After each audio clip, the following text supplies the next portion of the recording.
মান তাবা ওয়া আমানা ওয়া আমিলা সালিহান। 3 নম্বরে যেই কাজটা করবে সেটা হইল কিয়া, সেটা হইল ওয়া আমিলা সালিহান, নেক কাজ করে। কি করে? ইল্লা মান তাবা, 1 নম্বরে গুনাহ হয়েছে তো তওবা করবে কার কাছে? যেরকম কার কাছে? আল্লাহর কাছে। 2 নম্বরে ওয়া আমানা, কি করবে? ঈমান আনবে কার উপরে?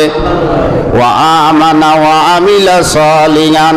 রব বলেন এই 3 গুণ যাদের থাকবে ফাউলাইকা ইউবাদদিলুল্লাহ, তো রব্বুল আলামিন বলেন ফাউলাইকা ইউবাদদিলুল্লাহু সাইয়্যাতিহিম হাসানা, আমি রব্বুল আলামিন সেই যে গুনাহটা অনিচ্ছাকৃতভাবে হয়ে গেল, আমি রব দয়া করি তার গুনাহটাকে নেক দ্বারা বদলাইয়া দেব। সুবহানাল্লাহ। কার কথা? কোন সূরা? সূরা ফুরকানের 7